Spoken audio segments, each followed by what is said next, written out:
आदेश आदेश आदेश। गीता ज्ञान का ये भाग 112वां, अध्याय संख्या 7, श्लोक संख्या 16, 17 और 18। भगवान श्री कृष्ण हमें भक्तों और माया में फंसे मनुष्य की बात बताते हैं। हमें सही क्या है वो समझाते हैं। जप तप ध्यान सब करते हैं, पर जब तक खुद को शरणागत नहीं बनाओगे तब तक ये सब मिथ्या है, या तो दिखावा है। यही दिखावे के स्वीकार कर मैं और मेरा ये बातें होती है, हमारे आजू बाजू गिरावे में होती है, उसमें से बाहर नहीं निकलते, वही चक्कर में फंसे रहते हैं। जहाँ इसमें से बाहर आ गए वहाँ प्रकृति आपको सुख देती है, उसका एहसास होता है। जब परम तत्व में ईश्वर देखने लगे तो सब जगह सुख ही सुख प्राप्त होता है। मगर हमें आपदा आती है तो हम शरणागत स्वीकार लेते हैं।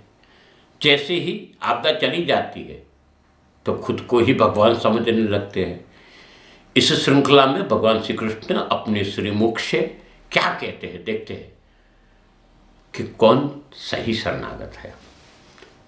16वें श्लोक में बोला है, हे भरत श्रेष्ठ, 4 प्रकार के उत्तम कर्म करने वाले, आर्थ दुख में निवृत्ति चाहने वाले, 2 अर्थार्थी धन संपदा चाहने वाले, 3 जिज्ञासु केवल मुझको जानने की इच्छा रखने वाले, और 4 ज्ञानी मुझे ज्ञान सहित जानने वाले भक्त स्मरण करते हैं। 17वें श्लोक में बोला है, इनमें वह ज्ञानी सर्वश्रेष्ठ है जो सदैव अनन्य भाव से मेरी शुद्ध भक्ति में स्थिर रहता है, क्योंकि ऐसे ज्ञानी भक्त को मैं अत्यंत प्रिय होता हूँ और वह मुझे अत्यंत प्रिय होता है। 18वें श्लोक में बोला है, यद्यपि ये चारों प्रकार के भक्त उदार हृदय वाले हैं, परंतु मेरे मत के अनुसार ज्ञानी भक्त साक्षात मेरा ही स्वरूप होता है, क्योंकि वह स्थिर मन और बुद्धि वाला होता है। भक्त मुझे अपना सर्वोच्च लक्ष्य जानकर मुझे ही लक्ष्य में रखता है और मुझ में ही स्थिर भी रहता है। यह भगवान श्री कृष्ण ने एक यहाँ बहुत अच्छी बात बोल दी, जरूरी बात बताई कि 4 प्रकार के मनुष्य भजन करते हैं और परमात्मा को प्राप्त करने का प्रयत्न करते हैं। जो मनुष्य भगवत कर्म में लगे हैं वो मुख्य 2 प्रकार के होते हैं। एक जो यज्ञ तप ज्ञान इत्यादि करते हैं और दूसरा जो शास्त्रीय कर्म परम तत्व के लिए करते हैं।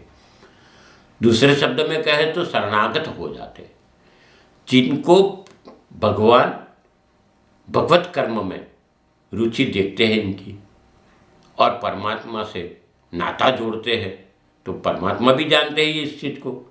वो सब भाग्यशाली है कि जिनको लक्ष्य में रखा जाता है। कोई प्रकार की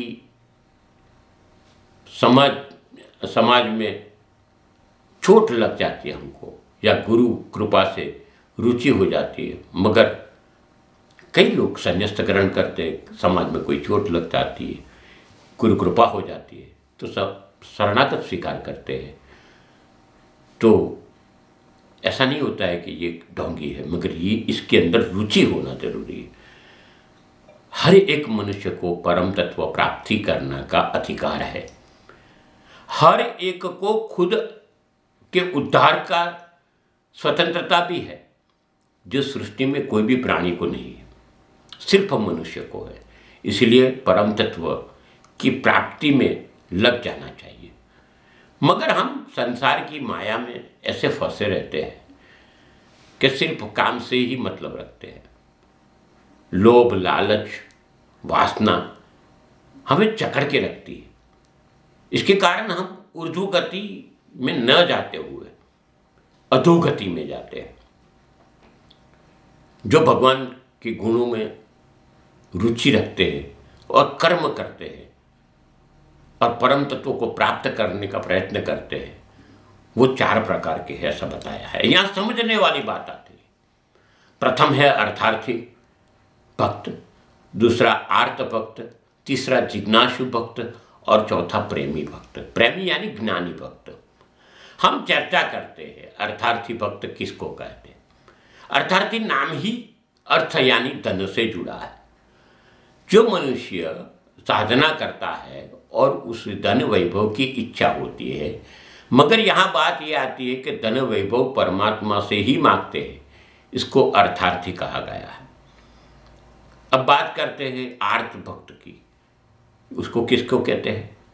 आर्त भक्त तो सुनो, जो मनुष्य कोई संकट में आ जाता है, संकट में फंस जाता है, कोई ऐसी घटना से पीड़ित होता है, तब तो उसको कोई रास्ता नहीं दिखता है तो गुरु या भगवान के पास आर्तनाद करते हैं और ये आर्त भक्त कहा जाता है। मगर इसके सिवा कोई महेच्छा नहीं होती इनको। बाद में बात आती है जिज्ञासु की। जिज्ञासु किसे कहते हैं?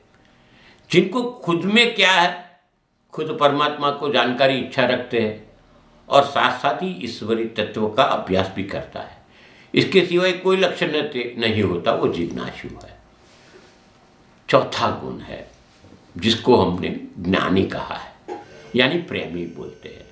ये वो है जो प्रत्येक तत्वों में सिर्फ और सिर्फ परम तत्वों को ही देखता है।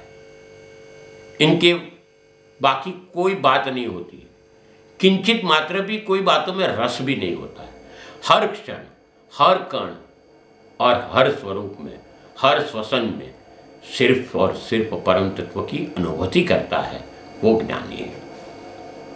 ऐसे तो ये चर्चा बहुत बड़ी है, अगर करने जाओ तो 2-3 दिन निकल जाए और ऐसे कितने एपिसोड हो जाए वो तो गिनने पड़ेगा।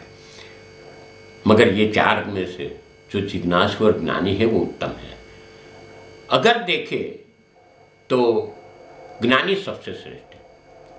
मनुष्य को पूर्व संस्कार के कारण इच्छाएं उत्पन्न होती है, ये भूल कर सिर्फ परम तत्व में लीन हो जाता है। वो जीवन का अमूल्य क्षण है जो पाने के लिए भव के लोग फेरे लगाते हैं।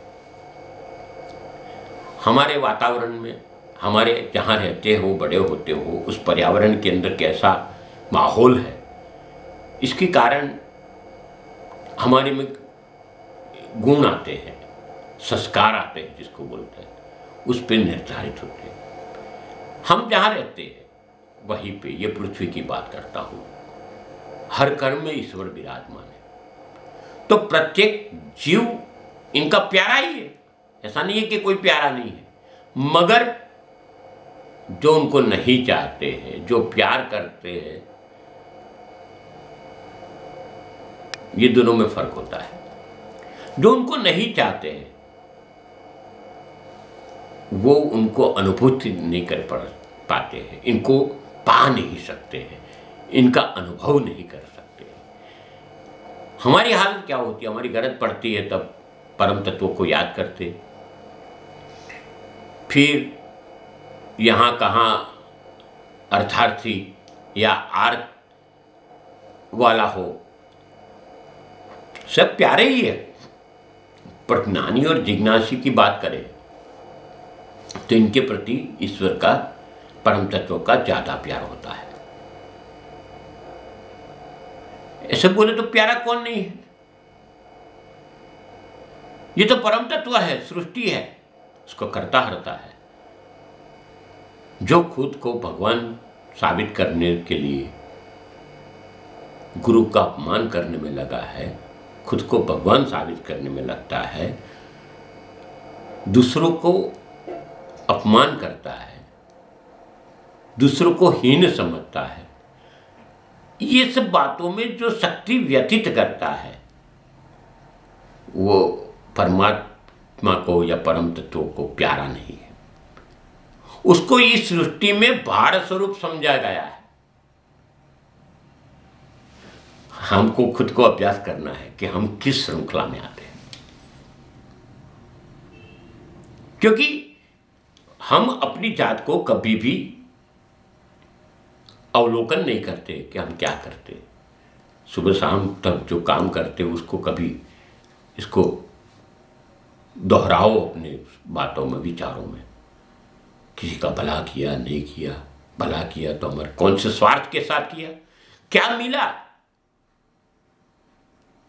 यही गिनती करना भूल जाओ।